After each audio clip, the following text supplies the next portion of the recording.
Добрый вечер. Начинаем наш прямой эфир. Vamos começar nossa live com Jonisval Gonçalves, que estou aguardando por ele. Добрый вечер, добрый вечер. Jonisval, начинаем.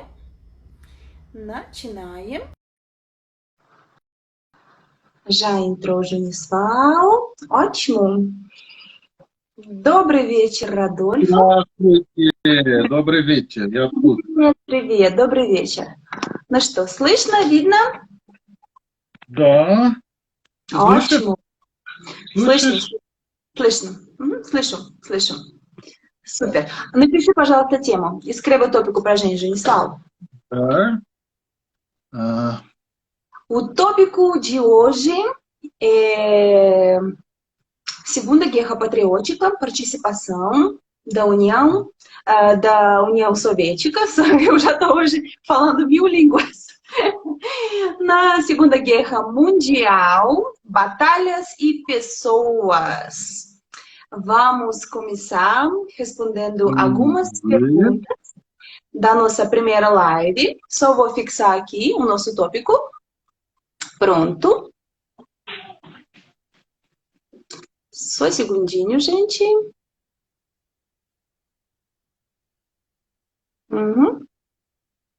Eu não estou conseguindo.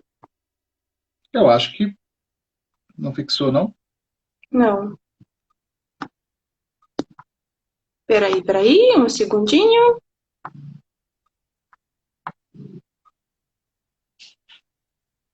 Não está fixando, não. Seria interessante fixar, porque aí a galera vai entrando e vai saber do que está tratando. Opa, apareceu aqui. Um minutinho, segundinho, quase. Eu e tecnologia. Aline, добрый вечер. Aline, naša estudiantka. É nossa aluna de russo. Opa. Uhul, profissional. Pronto, gente. Добрый вечер, boa noite a todos e todas. Estamos começando a nossa segunda edição de live na véspera do Dia da Vitória, que é comemorado esse dia no dia 9 de maio na Rússia. E acredito que também nas outras repúblicas, ex-repúblicas soviéticas. E o tópico de hoje, a participação da União Soviética na Segunda Guerra Mundial, batalhas e as pessoas. E conosco, com o Idiomas, temos o nosso convidado muito especial, Jonisval Gonçalves. Ele é mestre em História Militar, professor universitário e apaixonado pela história, especialmente do século XX. Olá, Jonisval!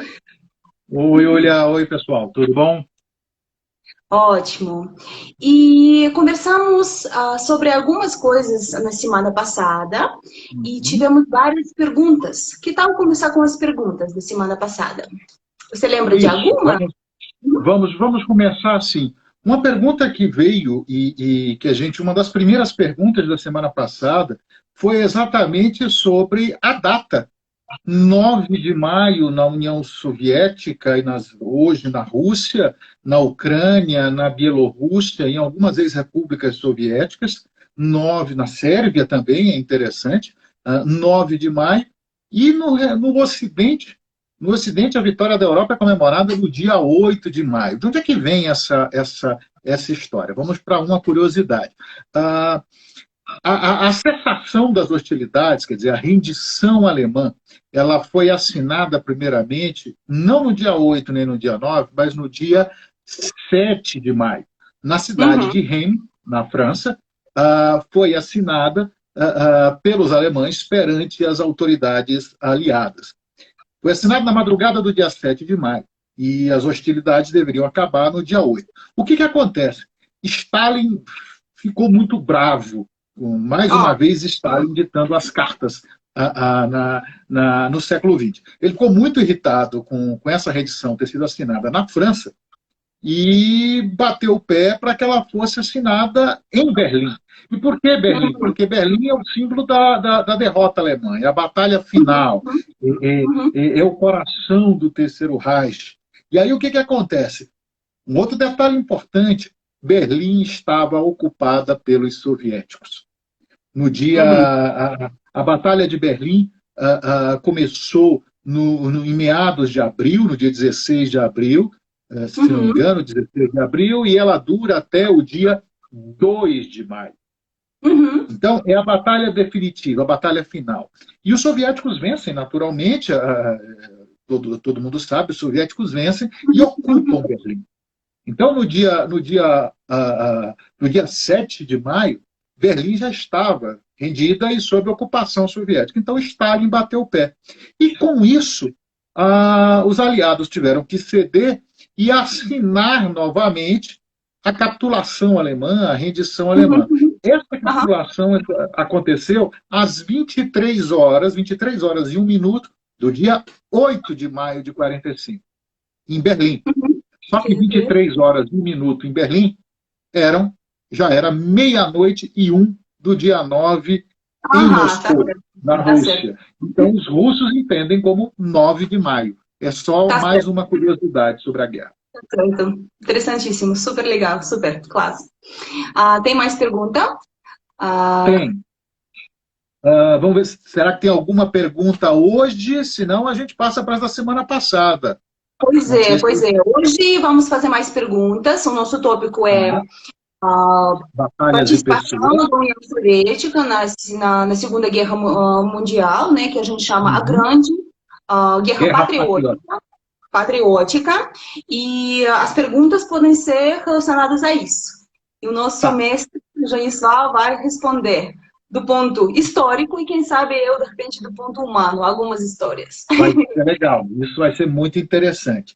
Bom, Uhum. então vamos continuar enquanto as perguntas vêm. Vamos continuar com as perguntas da semana passada. Uma pergunta muito interessante, salvo engano, Júlia, ela foi feita pelo Cadu Cunha. Ele E a ganhou o nosso pergunta era, brinde, o Cadu, ele pela ganhou o melhor brinde. pergunta. Isso, Uhum. então é bom lembrar o Cadu, né, Júlia, para entrar em Eu estou contato, que esperando. você O já brinde fez está contato aqui, com ele. esperando a série entregue, só combinando os detalhes. Já estamos falando. Muito bom, muito bom. A pergunta do Cadu foi, se não me engano, foi sobre já que a gente está falando de batalhas e pessoas, o que foi mais importante, Stalingrado ou o dia D? O Uhum. dia D, 6 de junho de 1944, quando os aliados desembarcaram na Normandia. Uhum. Americanos, britânicos, canadenses desembarcaram na Normandia em 6 de junho de 44. E a pergunta do Cadu era essa: qual foi o evento mais importante para a guerra? Se a Batalha de Stalingrado, em 42 e 43, ou o Uhum. desembarque no dia D? O que você acha, Yulia? Eu diria que seria Stalingrado, né? Mas, não sei, Janisval, me conta. Então vamos lá. Você acertou. Stalingrado, eu concordo. Eu acho que Stalingrado é mais importante por uma série de razões. E por quê? Stalingrado é um Por quê? momento. Porque tem tantos filmes também sobre isso. Por que foi? Exatamente. Stalingrado não existe mais, né? O nome é Volgograd agora, né? Da Volgogrado. cidade. Uhum. Exatamente. E antes, Stalingrado se chamava Tsarinsk, alguma coisa assim. Uhum. É uma cidade no Volga, Volgograd é uma cidade, como o nome já diz, no rio Volga. Era uma Grad cidade é uma industrial, cidade. Né? Grad era é uma palavra que significa cidade em isso, russo. Volgograd, cidade no Volga, ou cidade do Volga, né? É, rio Volga. Uhum. Na nossa live a gente também aprende russo com a Yulia, do Yu Idioma. Com certeza, com certeza. Bom, Depois vou Stalingrado contar, era... depois dessa Ah, perguntinha, eu vou contar uma coisinha para não esquecer, sobre o dia 9 de maio, muito importante, daqui a alguns conta dias, antes, para todo então. mundo. Conta logo. Conta logo que aí a gente... Por que que me lembrei? Porque estávamos editando o vídeo que vai ser lançado no dia 9 de maio, aqui no Instagram, no Facebook, no nosso canal, né, no YouTube, na YouTube também, no seu canal, Janisval tem um canal. e os meus alunos vão recitar poesia. E me lembrei que também a minha mãe me disse que vai ter tipo um flash mob na Rússia inteira. Oi, meu Deus, tem uma abelha de novo. As abelhas gostam da Júlia. A abelha gosta de mim. A última vez que ela sentou em mim e me picou. Agora, não. Pronto. No dia 9 de maio vai ter um flash mob. Pelo menos eu sei que na minha cidade de São Petersburgo, exatamente às 19 horas, aqui vai ter 13 horas, 1 hora da tarde. Todo mundo vai junto nas janelas cantar uma música para honrar, para comemorar o dia da vitória. Eu vou tentar pedir para os amigos, para minha mãe, gravar para ver como que é esse flash mob. Aí eu achei interessante, de repente, nos meus stories, eu vou no meu feed, vou colocar também essa música para as pessoas aprenderem. Uma música bem popular que a gente sempre canta no dia da vitória. Só isso. Muito me lembrei aqui, me veio interessante. É uma forma interessante de comemorar nesse momento. A gente esperava que o mundo... Bom, são 75 anos do final da guerra. A gente esperava que o mundo fosse fazer uma grande festa. Infelizmente, esse ano, está todo mundo em distanciamento social, está todo mundo em casa, não vai ter a festa prevista. Entretanto, isso já fica também uma memória, né? Quer dizer, no futuro a gente vai poder dizer... A gente vai poder dizer que não participou daquela grande festa dos 65 anos, porque não houve. Mas você ouviu falar também do Regimento Imortal? Quando uma passeata onde as pessoas vão para as ruas com as fotografias das pessoas, dos seus parentes, que participaram. E nesse ano teria em Brasília pela primeira vez, imagina. Olha, mas que interessante. Pois é. Vamos deixar para o ano que vem, quem sabe. Ótimo, ótimo. Sim. Essa passeata que a Yulia fala, ela é muito forte na Rússia, como era na União Soviética. É interessante porque as pessoas vão, multidões inteiras, por exemplo, para a Praça Vermelha, com alguns que ainda têm os seus entes queridos, seus veteranos ali, levam esses veteranos, mas a maior parte das pessoas, jovens, a gente de toda a idade, vai levando fotografias, né, e lembranças desses veteranos. Esse é um aspecto humano da guerra, para lembrar também aqueles que lutaram, que viveram, que morreram. Então, é muito interessante como vocês mantêm essa tradição. 75 anos depois, 7 décadas depois, as pessoas conservam isso e é muito forte para vocês, né? Com certeza, muito, muito. E não somente na Rússia, né? Agora em qualquer lugar onde tem as pessoas que têm essas lembranças, famílias, né? Todo mundo tenta fazer isso. É bem interessante. Ok, voltamos para nossa... Vamos voltar. Stalingrado. Stalingrado. Por que Stalingrado, a batalha de Stalingrado, eu percebo como mais importante? Stalingrado foi um momento de virada na guerra. E a gente fala que toda guerra, todo conflito tem o seu centro de gravidade. O centro de gravidade, onde as coisas realmente foram decididas na Segunda Guerra Mundial, foi o fronte oriental. Foi o local onde alemães e seus aliados lutaram contra os soviéticos. Então, as grandes mudanças, a virada na guerra, ela é marcada por Stalingrado, que acontece em 42 e 43, sendo que a batalha se encerra em 1943, em 31 de janeiro de 43, os alemães se rendem. E Stalingrado tem uma série de histórias de batalhas e de vidas. Só para dar um exemplo,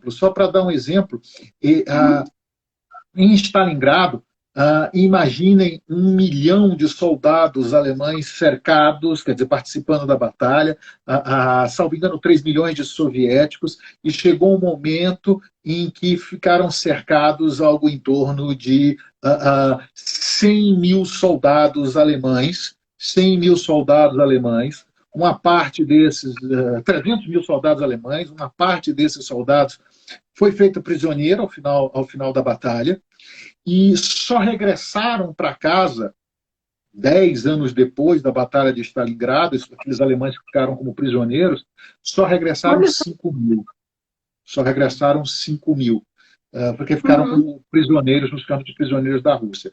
Stalingrado é importante porque ela faz... É a primeira vez que o Terceiro Reich, é a primeira vez que a Alemanha é derrotada em combate. É derrotada efetivamente na guerra. E tem todo um simbolismo. Stalingrado é no Volga, é uma cidade, era na época uma cidade industrial, uma cidade voltada para o esforço de guerra, uma cidade que produzia armamentos, mas não era um alvo prioritário. Não era um alvo prioritário. Os alemães queriam, o plano era se descer até o Cáucaso por causa das reservas de petróleo. Aham. Só que o que faz com que os alemães ataquem Stalingrado, que era um ponto, inclusive, difícil de ser atacado, foi exatamente o nome da cidade. Hum. Stalingrado. Era a cidade de Stalin. Ah, eles estão achando que o Stalin estava lá? Não, não, mas era o símbolo. Era o símbolo. Ah, Era a cidade de Stalin. Então, se a União Soviética, se a cidade de Stalin fosse tomada, os alemães quase uhum. conseguiram isso em novembro de 42. Em 42, em novembro, a maior parte da cidade de Stalingrado já tinha sido tomada. Mas a gente tem a ofensiva do inverno, comandada pelo Marechal Zhukov, e aí os soviéticos retomam. Mas veja, a importância do nome era a cidade de Stalin. E por que era a cidade de Stalin? Porque durante a guerra civil de 17 a 20, durante a guerra civil, foi nessa cidade que Stalin venceu algumas batalhas importantes. Stalin tomou aquela cidade para os bolcheviques. Então, algum Uhum. tempo depois, se não me engano, ainda na década de 20 ou no início da década de 30, a cidade passou a ser renomeada como Stalingrado. Stalingrado. Entendi. Então, para Hitler, os alemães, aquilo era uma questão de honra tomar a cidade. E para Entendi. Stalin, era uma questão de honra impedir que os alemães tomassem Stalingrado. Então, a ordem de Stalin, a primeira era: não evacuem ninguém de Stalingrado, resistam até o final. E a segunda ordem foi preparar a ofensiva do inverno, de novembro, que dá uma reviravolta na guerra. E aí os alemães são cercados, resistem muito, mas pela primeira vez se rendem. E aí Uhum. o Paulus, o general Paulus, que era o comandante das forças de alemãs em Stalingrado, pede para Hitler para se render, e Hitler diz: não, resistam até o último homem.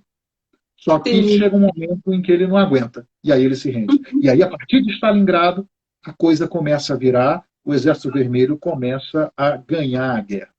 Só mais um Uhum. dado com relação ao dia D. O dia D é importante, sem dúvida nenhuma, abre uma nova frente na Europa. Stalin reclamava muito disso. Stalin reclamava que só ele estava lutando contra os alemães. Os aliados Uhum.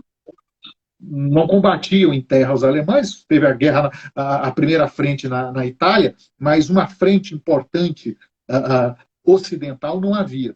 O dia D foi importante. Mas só uma curiosidade: os soviéticos perderam por dia, em número de homens, o que se perdeu no dia D. Então, era como se fosse um dia D todo dia em número de mortes soviéticas na Segunda Guerra Mundial, de soldados soviéticos, para a gente ter uma noção do peso disso. Então, por isso que eu digo que o dia D é importante, sem dúvida nenhuma, mas Stalingrado faz a grande mudança. Uhum. Uhum. Interessantíssimo. Que ia ter um filme, né, na Embaixada da Rússia, Uhum. porque eles têm monstro de cinema russo, Uhum. que para homenagear o Dia da Vitória, e por causa do período agora encerrou, mas eu acredito que vão voltar, Uhum. e de repente com outro assunto já, mas sempre bom saber que na Embaixada da Rússia, às vezes tem mostras de cinema, os festivais, que é gratuito para o público, e quando aparecer uma coisa dessas, vou divulgar também aqui na U Idiomas, E seria um filme sobre Stalingrado, um filme famoso. Então, infelizmente, não vamos poder ver por agora, mas quem sabe daqui a pouco, né? Tudo Nós bem, vamos veremos, para a próxima exatamente. pergunta? Que tal? Acho que a gente conversou, né, Stalingrado, o que significou, tá certo. E a Batalha de Berlim, acredito que também conversamos, né, um pouquinho sobre isso. Conversamos um pouco, houve uma pergunta sobre a Batalha de Berlim, e o mais importante, a gente já falou um pouquinho, né, da Batalha de Berlim. A Batalha de Berlim é a batalha final, é o momento, o crepúsculo dos deuses. Se a gente for mais poético, é o crepúsculo dos deuses, é a Batalha de Berlim. Berlim é tomada, o Exército Vermelho cerca Berlim, e aos Uhum. poucos vai tomando até chegar no dia 30 de abril de 45, onde acontecem dois episódios em Berlim importantes e um terceiro que para nós brasileiros é importante também. Um terceiro que Me para nós conta. é muito importante. Vou contar os Hum, dois primeiros, enquanto vocês ficam pensando em qual é o terceiro grande episódio. Os dois que é importantes importante para os episódios. brasileiros. Uhum. Oi? Os Que é brasileiros, importante para os exatamente. brasileiros. Terceiro episódio que aconteceu na última batalha, Batalha de Berlim, que envolve brasileiros, que é importante para os brasileiros. Vamos pensar. Todo mundo já No começou a dia procurar no 30, Google. no dia 30 de abril, não foi em 30 de Berlim, abril. mas é uma data importante para os brasileiros na Segunda Guerra Mundial. Tudo bem. Vamos lá, enquanto o pessoal pensa, então, o primeiro episódio importante no dia 30 de abril foi o suicídio de Hitler. Hitler kaput, como diriam alguns soviéticos. É Havia uma muita grande frase que dificuldade, está aprendendo. Hitler caput.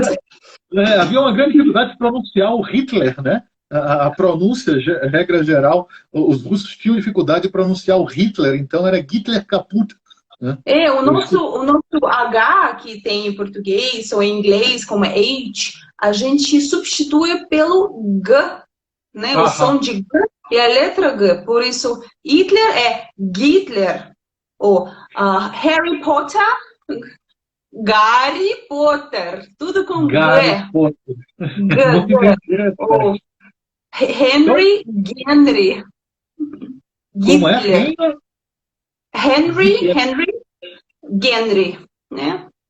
Então, Então, Gary Hitler com Kissinger. G. Interessantíssimo Muito isso, né? bom. Muito Uhum. bom. 30 de abril, Berlim, no Reich, na chancelaria do Reich, Hitler comete suicídio.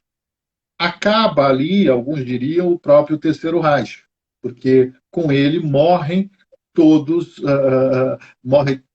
morre o nacionalsocialismo ali. 30 de abril, primeira data. O segundo aspecto, o segundo evento importante no dia 30 de abril também acontece em Berlim, que é a tomada do Reichstag. É quando as tropas soviéticas finalmente entram no Reichstag, no parlamento alemão, nas ruínas do parlamento alemão, e estendem aquela bandeira, uma imagem que todo mundo já deve ter visto, a clássica imagem da bandeira soviética lá no alto do Reichstag, né? E aquilo simboliza que os soviéticos haviam vencido. Os soviéticos haviam vencido. Aquilo acontece no dia 30 de abril. É interessante que Stalin queria, de todo jeito, que a rendição ocorresse no dia 1º de maio, o seu dia do trabalho, uma data importante na União Soviética. A coisa postergou um pouco. Então, esses dois eventos em Berlim. E aí, já sabe qual é o evento? Vamos O ver terceiro? se alguém está escrevendo. Não estou vendo aqui não ainda. As sugestões. O que que acontece? O evento importante. Não estou vendo não. Hum. Eu acho que você vai ter que contar pra gente. Ninguém arriscou. Ninguém arriscou, ninguém arriscou. Pois muito bem, então eu vou contar. Posso contar? Conta. Olha lá, hein? Dessa vez não vai ter brinde porque o pessoal não arrisca. Né? Então, o que, Não que sei. O que acontece no dia Se 30 alguém de tivesse abril? arriscado, eu ia dizer, agora você ganhou um brinde. Então, Não arriscou, perdeu. O que acontece no dia 30 de abril de 45? A Força Expedicionária Brasileira está lutando na Itália. O Brasil mandou 25 mil homens para lutar nos campos de batalha da Itália. Era um teatro de operações, alguns diziam periférico, mas a gente participou de batalhas importantes. Nós perdemos 400 um pouco mais de 430 brasileiros. É pouco se comparado aos milhões de soviéticos, mas para nós isso foi muito importante. E a Força Expedicionária Brasileira, a nossa FEB, os nossos pracinhas, atravessaram o Atlântico e combateram com muita honra. O que acontece no dia 30 de abril de 45 é que uma divisão inteira alemã, 20 mil homens mais ou menos, se rendem à Força Expedicionária Brasileira. Foi a primeira vez que isso aconteceu. Uma divisão de exército toda, 20 mil alemães, se rendem à nossa Força Expedicionária Brasileira, que fazia parte do 5º Exército dos Estados Unidos ali. Então, para nós, é um evento importante, é uma coisa raríssima, como aconteceu ali na Segunda Guerra Mundial, foi quando os alemães se renderam com uma divisão inteira. Não foi um batalhão, não foi um regimento, foram 20 mil homens que se entregaram para os brasileiros. Então, esse é um dos eventos importantes para nós. Essa é uma das batalhas importantes, uma das vitórias importantes do Brasil na Segunda Guerra Mundial. A gente tem que se lembrar dos nossos pracinhas, que saíram daqui, atravessaram o Atlântico e muitos não sabiam para onde estava indo, o que ia acontecer. Era gente simples. Você falou no último encontro do povo soviético, muita gente simples que tinha que pegar em armas e que foi participar da guerra. Nós também participamos. O Brasil foi o único país da América do Sul a mandar tropas para a Segunda Guerra Mundial.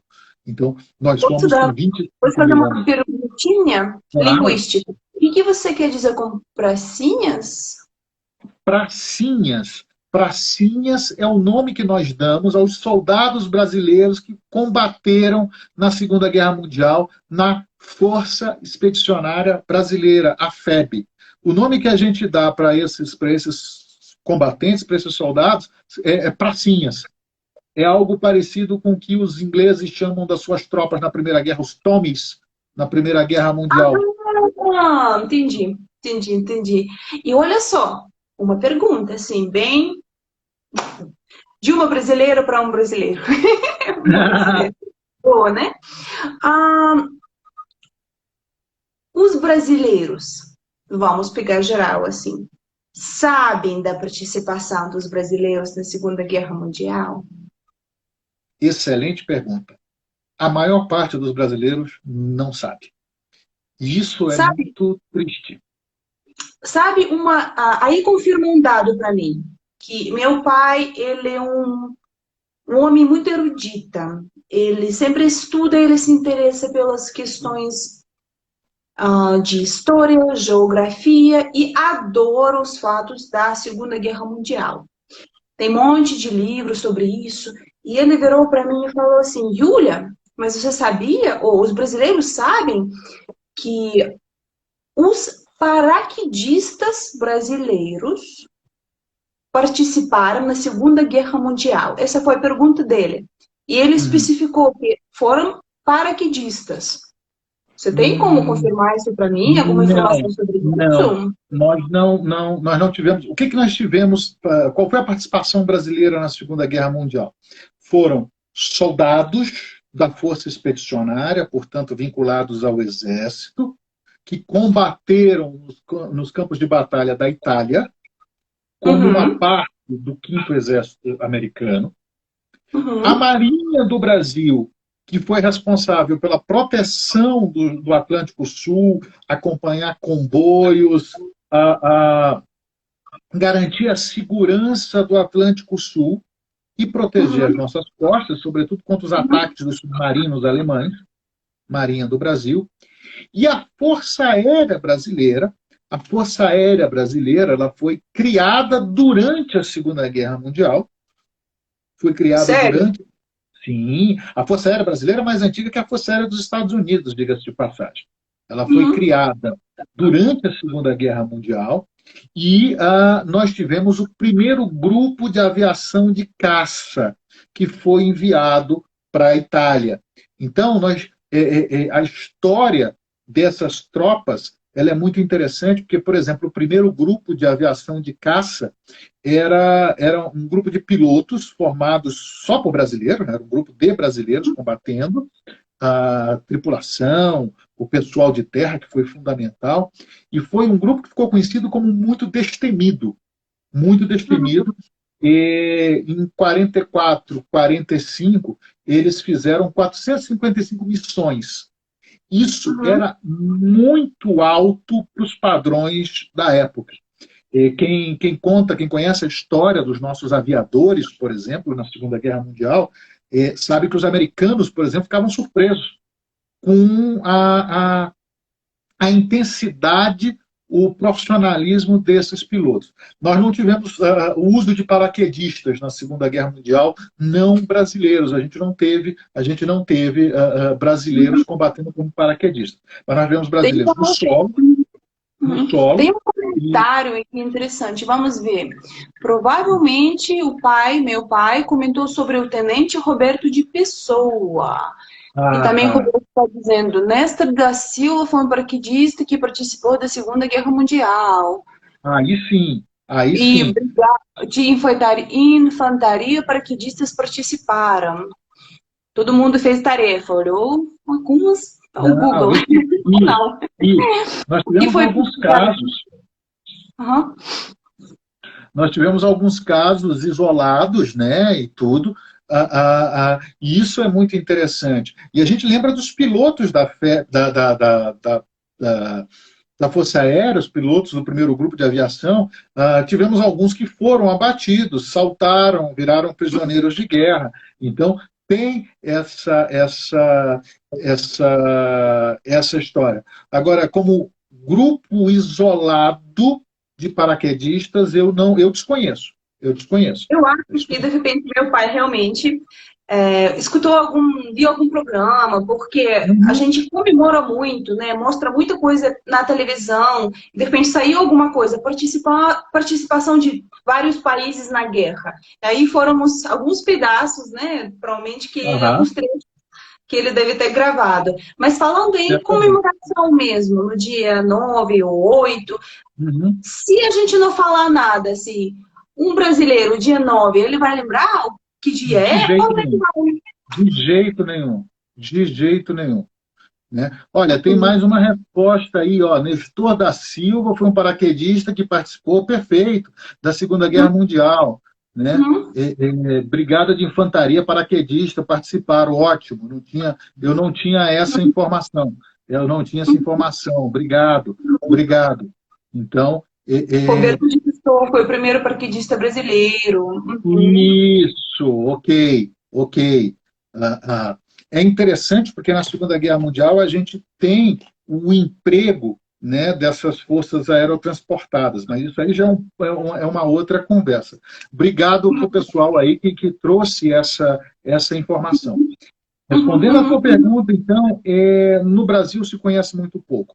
Eu estou vendo aí uhum, que quem comentou também foi o Felipe que é oficial da Marinha do Brasil, uhum. é um grande amigo, e a gente esteve junto lá na Normandia em 2014, nos 70 anos do desembarque do dia D na Normandia. O Felipe esteve com a gente lá e é um bom amigo que conhece bem essas questões. Deixar o um abraço para o Felipe. Deixar o um abraço para o Felipe. Uhum, uhum. E eu acho que só para encerrar essa questão, também gostava de estar comentando que a escola de tropa paraquedista foi criada em 1945. De Uhum. repente, não era uma formação assim, de repente, tão grande, sei lá, né? É.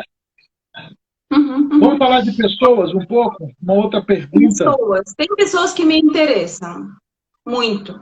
Eu quero Hum. saber mais como uma mulher sobre as mulheres na guerra. Perfeito, você leu meus pensamentos. A gente não Deixa combinou não, viu, eu gente? Ela leu meus pensamentos mostrar mesmo.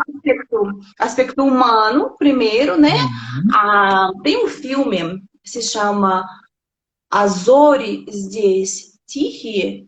Eu ia traduzir assim, que as alvoradas, os amanheceres, o Uhum. nascer do sol aqui é bem tranquilo. Essa seria minha tradução, mais ou menos, para o português desse Uhum. filme, que conta sobre um grupo de mulheres que estão participando nem é uma batalha, de repente eles encontraram alguns animais soltos. Uhum. E a história conta o que acontece com as mulheres. E depois passa uma mensagem na rádio que tá tudo bem, tá tudo tranquilo, sem nenhum acontecimento, enquanto a gente vê durante o filme o que acontece. Então, esse é o filme que eu não consigo assistir, mas assim, sem chorar, sabe?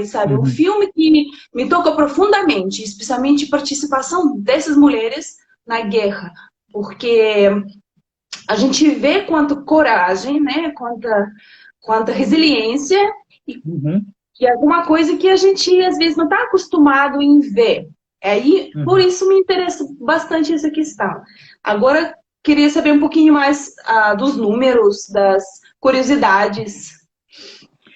Falar sobre a mulher na guerra é sempre algo muito marcante, porque a mulher sofre de diferentes maneiras os efeitos da guerra. Seja como a mãe que manda o filho para a guerra, seja como a esposa que manda o marido para a guerra, os filhos, as crianças, as meninas que perdem, que mandam que vem o pai indo para a guerra, seja a mulher como uma das grandes vítimas da guerra, quando hoje, modernamente, sobretudo, como as guerras envolvem as populações civis, as mulheres são geralmente a primeira vítima, por exemplo, do ataque, quando se pensa em limpeza étnica ou coisa parecida, os estupros são significativos no contexto de guerra. Aí eu abro um parênteses falando da Batalha de Berlim. Disse que as alemãs, isso é um trauma que existe até hoje na sociedade alemã. E é sempre bom lembrar. Quando o Exército Vermelho ataca a Alemanha e ataca Berlim, dizem que as mulheres alemãs, praticamente todas as mulheres entre 8 e 80 anos foram estupradas diversas vezes, violentadas. Então, isso é um impacto muito, muito, muito forte. E, é claro, isso acontece em todo o contexto de guerra. A mulher é uma das grandes vítimas do conflito. E tem esse aspecto humano muito forte. No caso da União Soviética, um outro aspecto que chama atenção é exatamente da participação das mulheres como combatentes na Segunda Guerra Mundial. Eu estou Né? vendo aqui nos comentários, as pessoas comentando. Vai que a gente pode. Tô vendo aqui que eram snipers, muitas heroínas da União Isso, Soviética, o né? Hélio colocou, é o Hélio, né? O Hélio colocou aí, a gente tem a Ludmila Pavlichenko, que era Ai, considerada a melhor sniper da União Soviética, a melhor sniper da guerra, a mulher. Ela era, se não me engano, ucraniana, e os registros, quer dizer, a dúvida, mas ela teria, como sniper, matado algo em torno de 500 alemães, e aproximadamente 35 snipers, né? Então, é inclusive uma lenda na União Soviética essa. tem o filme, eu acho. Olha aí, olha aí, Tem um filme porque sobre ela.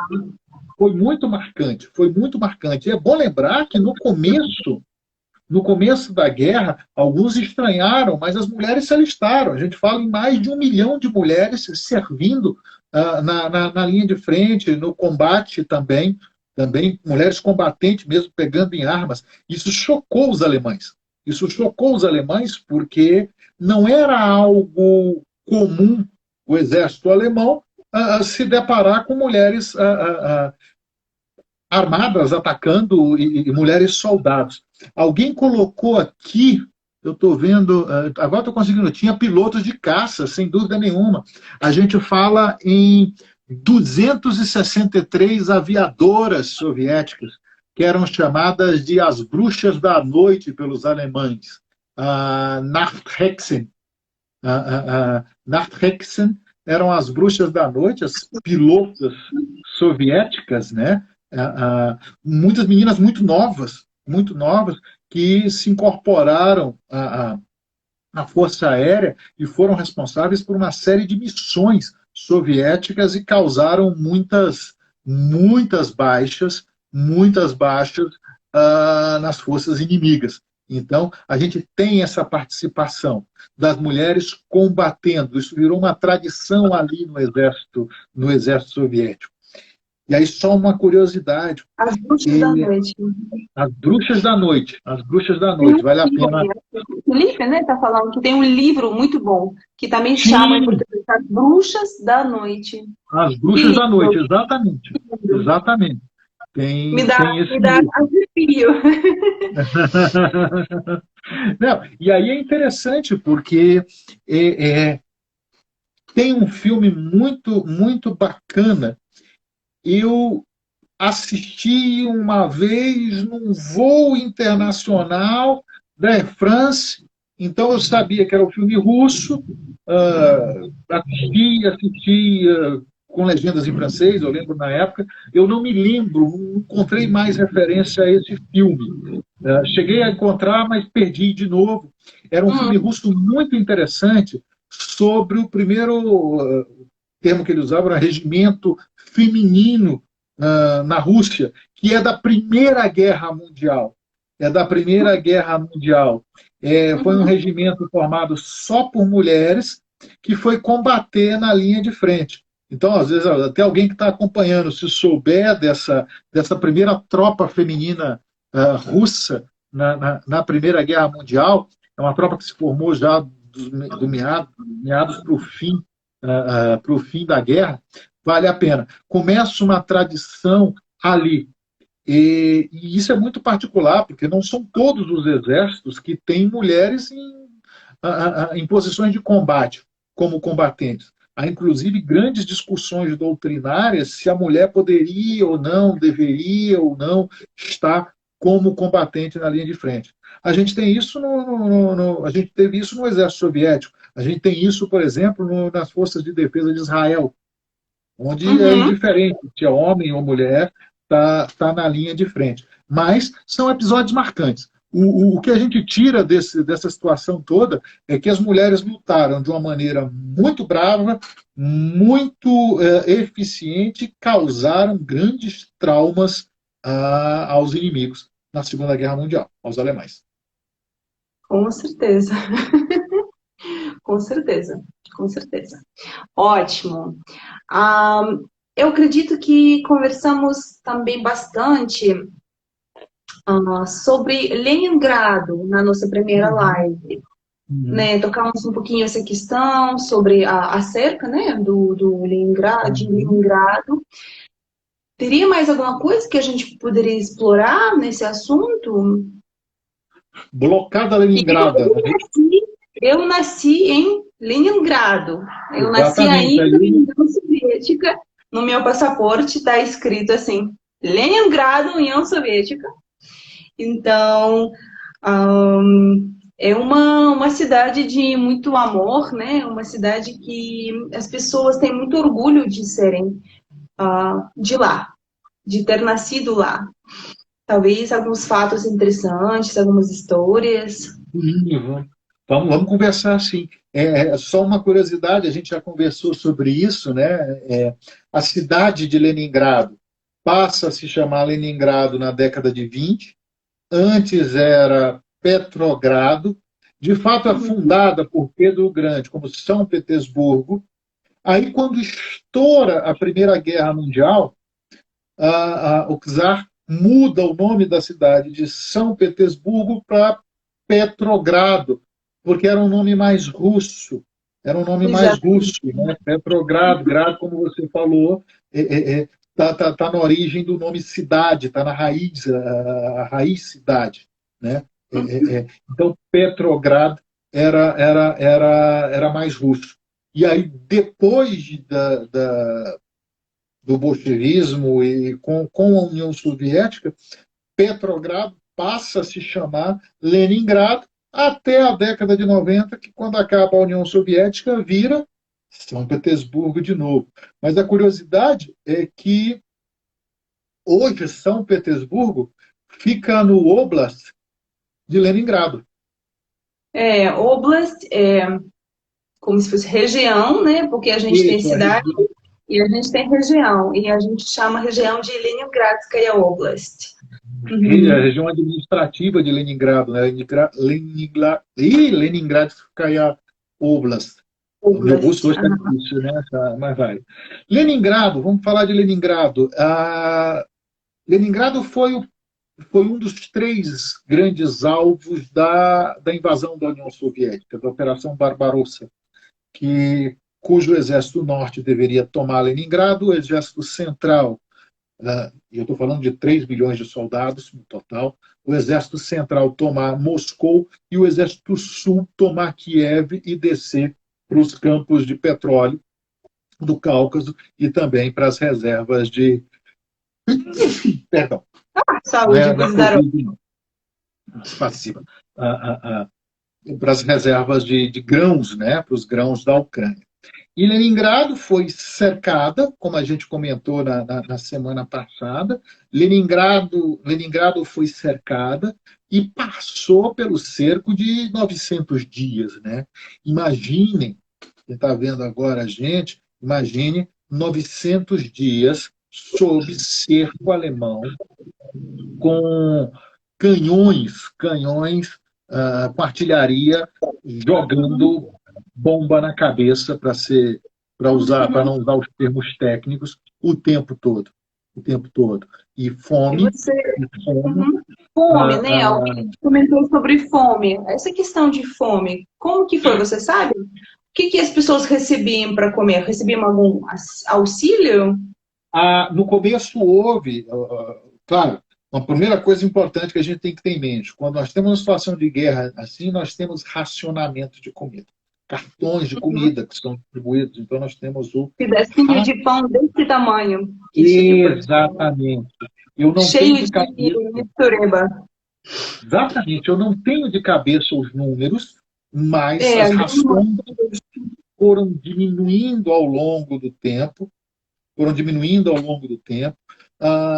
daqui a pouco passou a ser pão, como você falou, com tudo, serragem, pão de serragem.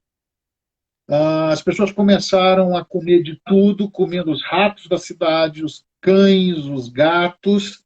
E há registros, alguém colocou, e isso é muito triste, realmente, alguém colocou aí, há registros, alguns falam de canibalismo também. De canibalismo, porque se chegou à situação extrema de fome, fome absoluta. Fome absoluta. E, como você lembrou, o único trajeto possível para quebrar o cerco de Leningrado era pelo lago. Era pelo lago. E estava sendo constantemente atacado também. Né? No inverno, então. No inverno, porque você tinha que atravessar. Tem alguns filmes interessantes. Eu gosto muito de cinema e posso dizer que eu já assisti uma boa quantidade de filmes de guerra. Tem um filme muito interessante, o nome é esse mesmo, Leningrado, ou Cerco de Leningrado, que conta essa passagem da história. Então, o caminho da vida. Pronto, é esse mesmo. É esse mesmo. Então, a fome era muito grande. Era muito grande. Eu vi que alguém colocou aí, foi abandonado por Stalin. Eu concordo, eu concordo. A ideia e a ordem de Stalin é que a população permanecesse em Leningrado e resistisse ao cerco de Leningrado. Ele não queria entregar a Leningrado aos alemães. Então, é algo que é típico de um ditador como Stalin, de resistir até o final. Né? É interessante, e a gente já passa para um outro ponto aqui, que Stalin continuou, por exemplo, em Moscou, mesmo quando os alemães já estavam chegando na cidade. A estrutura administrativa russa foi toda transferida para Kuybyshev, Uhum. 1.000 quilômetros de distância. Então, as embaixadas, a estrutura administrativa foi toda transferida mais para leste. Stalin Uhum. continuou, né, dizem que ele continuou, mas é interessante a resistência de Moscou. Os alemães chegaram até a última estação de metrô de Moscou. Eles chegaram a mais ou menos 40 quilômetros do Kremlin. Uhum. E aí houve a contraofensiva, eles retornaram e nunca mais conseguiram chegar tão longe assim. Mas tem um monte de história, tem a camuflagem da Praça Vermelha, dos monumentos, isso foi feito para confundir os ataques aéreos. Então tem todas essas histórias. E alguém falou em perseguir os dirigentes, é claro, Stalin aproveitou também para perseguir quem ele podia nesse momento. E aí tem uma outra característica, Yulia, Uhum. sobre a União Soviética, que talvez ainda hoje muitos russos desconheçam, né? Porque o período stalinista é muito forte. Eu falei do expurgo da década de 30, falei do expurgo dos militares em 37, mas com a Segunda Guerra Mundial, a gente teve milhões de russos soviéticos que caíram como prisioneiros. Isso, alguém colocou aí, Kuybyshev, que agora é Samara. Samara mudou tudo, né, os nomes. Né? Stalingrado, Volgograd, Leningrado, São Petersburgo, Kuibyshev, É, Samara. exatamente. A Ekaterinburg, ela tinha outro nome. Era o nome de um dos revolucionários, um dos líderes da Revolução Bolchevique. Ekaterinburg, que fica no Oblast e ainda mantém o nome. Não, a gente falou sobre isso faz pouco A gente já tempo. falou sobre isso há algum tempo. Enfim, Uma claro que não tarefa para repercutiu vocês, para descobrir como se isso, chamava descobrir Ekaterinburgo como antes. se chamava Ekaterimburgo, a época da União Soviética. Ekaterimburgo, onde foi o massacre da família real russa. É bom Porque lembrar. achar eu vou achar, mas eu quero que vocês achem. Sverdlovsk. Não, Sverdlovsk. Isso. Правда. Eu disse que foram 3 milhões de prisioneiros logo de cara, no início da Barbarossa, e à medida que avançavam. E é interessante que esses prisioneiros de guerra soviéticos sofreram muito quando voltaram. Os que voltaram, quando voltaram, porque foram perseguidos por Stalin também. Stalin tratava esses prisioneiros como traidores, como traidores. E aí tem uma outra particularidade relacionada às ordens de Stalin na época. A ordem era que resistissem de toda maneira ao ataque alemão. E até o desembarque de 6 de junho, até o dia D e a formação do fronte ocidental na Alemanha, na Europa, o terceiro, você sabe qual era o terceiro exército mais poderoso, maior e mais poderoso da Europa antes dos aliados desembarcarem na Normandia? Qual era o terceiro exército? O primeiro era o soviético, o Exército Vermelho. O segundo era o alemão, naturalmente, quer dizer, fica entre alemão e Britânico ou soviético. italiano? Britânico. Não? Também Italiano? não, muito menos. A terceira força militar, inclusive o número de homens, para ser mais preciso, era o NKVD. O NKVD, que foi o antecessor do KGB, o NKVD, com os comissários do povo, era o terceiro exército, até em número de homens, na União Soviética, na Europa. E aí tinha uma particularidade. O NKVD ele ficava à retaguarda do Exército Vermelho, atrás do Exército Vermelho, para impedir que o Exército Vermelho recuasse. Então, quem se arriscasse a recuar acabava se arriscando também a ser morto pelo NKVD, porque a ordem era: eu tenho que resistir. Então, Uhum. e é bom lembrar que o NKVD sempre foi muito poderoso, né? Começa com a Tcheca, que é fundada, é criada em 7 de dezembro de 1917, e que vai passando por diferentes nomes. Na Segunda Guerra Mundial é o NKVD, e a partir da década de 50, se não me engano, 53, aí, não tenho certeza, Uhum. essa organização passa a se chamar KGB, Comissariado para a Segurança do Estado, E KGB. agora? E agora, como se chama? Agora se dividiu. Quem sabe como se chama agora o KGB? Vamos esperar o pessoal responder. Na verdade, a gente tem só 5 minutinhos, eu estou vendo aqui. Vamos esperar essa resposta. Eu tenho também aqui até o filho mais velho do Stalin, que ele Isso, não eu comentei reconheceu, se isso. entregou aos alemães. Lembramos, conversamos sobre isso na semana passada, exatamente.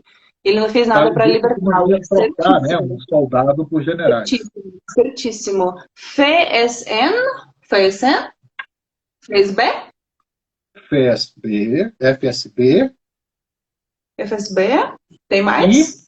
em E